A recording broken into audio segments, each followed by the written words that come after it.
Yeah, so I'm hoping it's not me. Can I just have you sleep, Heather? Absolutely. Heather Wicks and Daily Dead. Really? Yes. Yeah, these rooms are so hot, and everybody sitting in them for so long.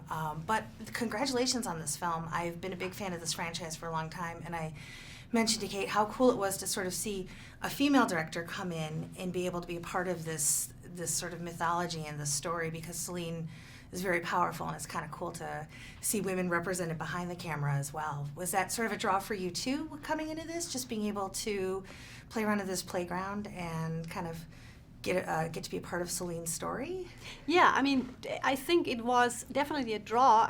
To me, it felt like it was like the icing on the cake, because a lot of those things in Underworld terms were some things I've been dealing with before in my in my past, in terms of as a cinematographer, as a visual effects cinematographer, as a second unit director, as a, it's like I have had experience in several elements of that, Underworld franchise. But then having a female kick-ass lead, that was kind of that was like amazing. That was the icing on the cake.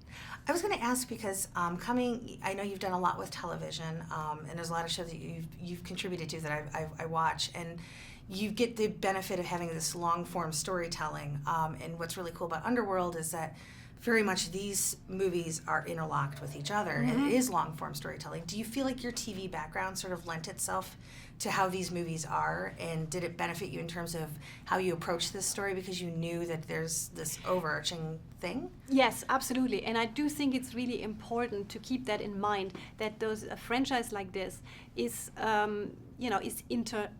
it's links that work together. So I think if you go in and you think you're gonna do now a movie that's completely its own thing that has nothing to do with the others, I think that would be a big mistake, because you're ignoring or neglecting the whole story before.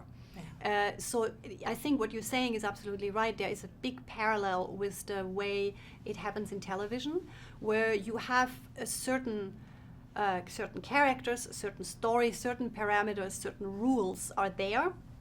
And then you have your episode or your 2 episodes, and you do within those as much as you can do. You bring in as much as possible from your ideas, from your vision, but it's all within the rules of the franchise or the television show or whatever it is. So yeah, you're quite right. There is definitely a similarity about this. Yeah.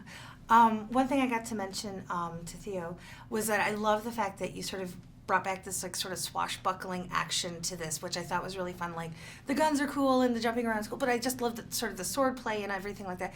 How was it for you in terms of approaching the action? Because it is a very quote unquote modern franchise, but it has this sort of old world feel to it as well. And was it fun for you to kind of mash up those 2 styles for this? Yeah, I thought to me that was really intriguing, that we have those 2 different styles, or actually more than 2 different styles, but that you have the vampire style, that definitely they have the most modern weapons from all of them, and there is this kind of precision in their fighting.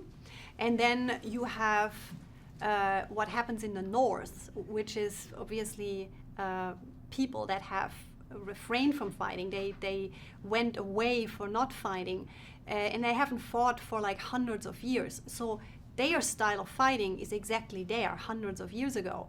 So you have that kind of it's a pretty good cool contrast that you have those 2 clashing together, which I'm not sure if we have seen before like that you have like modern weapons and these weapons like for shield and sword clash together like that. Yeah, and that was definitely intriguing. And then the idea that you have David kind of go back and use the sword that his father made for him was almost symbolic too, because essentially the sword like that has a big, it's an old symbol in a way in terms of storytelling, how much importance a sword like that plays.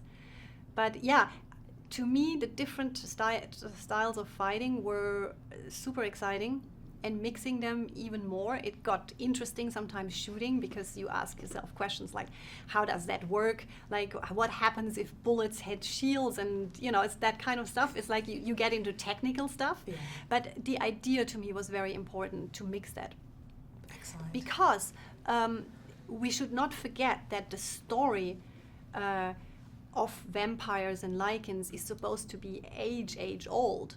So to bring that back, this idea that we're looking at a really ancient story, yet we're in the today with modern weapons, and mixing that to me was really interesting. Awesome. Well, thank you so much, and congrats on the movie. Really, I've been a big